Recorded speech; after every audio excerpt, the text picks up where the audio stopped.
If you're still spending exogenous amounts of time and money on editing your own YouTube videos, you need to watch this video. In this video, I'm going to break down all of my secrets and strategies that I use inside of my business and inside of other people's businesses to help them scale with video. Over the past few years, I found out about the importance of leverage. Leverage is the key to scaling any sort of business, but if you want to make more money, you can't continually spend your time on low leverage tasks such as editing. You need to be able to find editors. Now, a lot of people will start to look for editors in the US, but I'm going to tell you right now, if you're running a small business, it's probably not worth it. I would highly recommend people in the Philippines. Almost every person that I hire out of the Philippines has perfect English, which is a key in hiring for an editor. Most people approach it as, I'm just going to go find a freelancer, but I approach it as a full talent acquisition funnel. When we look at the people who are coming into our business as clients, we want to mirror that image with talent. All right, so here's a bit of a look at my talent acquisition backend funnel. There are just a few different steps here inside of my pipeline. So I have applied, disqualified, qualified, call booked, hired, and fired, and waitlisted. So essentially, these are all the different pipeline stages of people inside of my talent acquisition pipeline. When they apply for a job, they get moved instantly to applied. Then they get moved to disqualified or qualified manually by me. Some people get automatically disqualified, some people get disqualified manually by me, and some people get qualified by me. Whenever I move someone to qualified send booking, I automatically have an automation set up that sends them a booking link and an email. I also have a call book. So whenever they get sent that email with the team calendar, whenever they book in, they automatically are gonna get moved in the pipeline to call booked. From there, they're gonna automatically get moved to hired, waitlisted, or disqualified. So I won't go over my full funnel in this video because it could be an hour long, but I will say that you want to have 3 steps as far as a website goes. You want to have a landing page, you want to have an application, and a thank you page. If you want me to go over my full perfect application framework, comment below and I'll do that in the next video. What we're really looking for here is A players, not just any generic person who wants to come work. It's very specific that we find A players or else they're not going to be on top of their game.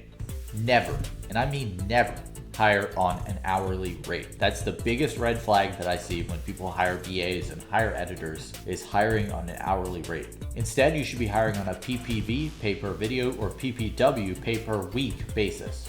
Typically, the average rate runs from about $5 to $15 for a short form video and $30 to $50 for a long form video.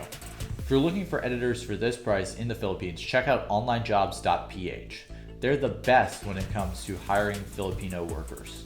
If you're looking for how to pay them, I'd recommend Wise. It's gonna have the lowest fees for sending money overseas. Another trick is bundling. When you throw a bunch of videos all together, it can be cheaper than paying per video. Now, after you've found your people, you need to onboard them. This is a crucial step that a lot of people miss. You wanna go ahead and identify your editing style that you want and your brand guide. So colors, typography, logos, and your photos. When you're first onboarding them, you need to send them the SOPs before the interview.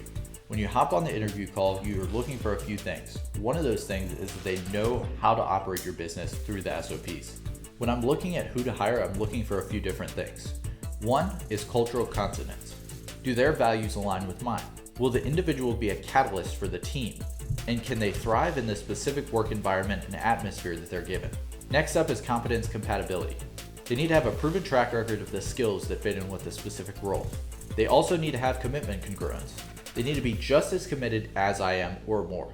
Now, this is very hard to find and they're not always going to be at that level of commitment, but they're going to be close. They need to be very enthusiastic about the role. They need to have a growth mindset and be oriented towards growing your business. And their vision needs to fit inside of my larger company vision. Those are all the things that I look for when I hire. Next up, let's talk about content workflow. Before you record, you need to get 2 things out of the way: your TNT and your script. Your TNT is your title and your thumbnail. You need to know these before you record so that you can have a good outcome of your video and you know the target of your video. You don't have to make the thumbnail before, but you do have to have an idea of what you want in the thumbnail before. You can always change this later, but I highly recommend you come up with a good title and a good thumbnail idea before you record. Next up, you want to script and get your bullet points of what you're actually going to be talking about in the video. This is what the script looks like for this video. Next up is recording the video. I highly recommend you record on an iPhone. I use a Blue Yeti microphone and I love that. I also use AirPods Max in order to keep my sound fresh in my ears so that I can hear myself talk and know if the microphone is breaking up before I record the whole thing and then have to re-record it. Next step is the upload. It's very simple. I upload it to Google Drive, and that Google Drive link automatically sends a notification to my Slack channel so that I know that a new video has been uploaded. If this is in this perspective of a customer for a video editing agency, I'm gonna have them upload it to Google Drive, and once they upload it, I'll get that notification so that I know that they've uploaded it. This also helps the editors to know that you've uploaded it as well. The next step is adding the video to your Notion library. In my case, I have my ultimate content machine that I give all my premium customers. However, in your case, it doesn't have to be very complicated. I love using Notion and Airtable as my VRMs, or video relation managements. In this case, I manage the relation between my long form video and my short form videos and the published dates that they're going out. I track a lot of different metrics inside of here so that I can see what videos performed well and which ones didn't. From here, my thumbnail designer is going to take that video, download it, watch it, make sure he gets the gist of it, look at the title, and create that thumbnail for me. I'd highly recommend hiring a real graphic designer to do the thumbnails. Again, you can find them in the Philippines, they're cheap, and it's going to be worth every dollar. Once that thumbnail is approved, that thumbnail designer is going to go ahead and put it right into Notion. I check every thumbnail to make sure there's no spelling mistakes, which never really happens for me, but also to make sure that it actually can convey the message of the video. A thumbnail needs to be 4 things. 1, it needs to be bright. 2, it needs to have less than 4 words. 3, it needs to have a picture of someone's face, whether that's mine or if I'm making a video I did one talking about Alex Hormozi's scripting formula, I put his face on there. It just needs to have a face. And 4, it needs to complement the title. So it needs to relate to the actual video and relate to the title as well. Next up in the process, the video is going to get edited. This is where the editor is going to take it, chop it up, add anything you want, effects, anything like this, or this. Then after it gets edited, it gets uploaded to a software called frame.io. Whenever something gets uploaded here, it automatically gets pushed to Slack so that I can see it and review it. I check through each video thoroughly and make sure there's no spelling mistakes and making sure that everything is the same message that I conveyed when I was speaking it.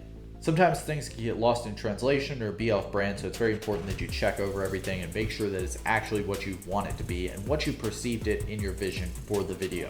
2 things can happen in Frame. Either I can mark it as in progress and add some comments, or I can approve it. If it gets comments added to it, it's going to have another version added to it. This means if V1 had some errors and V2 is perfect, I can approve it or I can send it back for more revisions. Once it's done, the backup gets uploaded to Google Drive and the Notion gets updated. From there, everything gets uploaded to YouTube and SEO optimized. You can find people who SEO optimize your videos in the Philippines as well. So as I'm recording this, I still don't know if I'm going to actually upload this video or not, but I do know that if you're watching this, it's been uploaded. There's 2 ways to learn. You can learn from your own experience or learn from other people's mistakes. And in this video, I gave you 4 years of mistakes that I took to build this process and 4 years of hardship. If you found any sort of value over these things that I've learned over the past 4 years, please give me a subscribe. I drop videos like this every Monday, Wednesday, Friday, so make sure you come back here for the next video.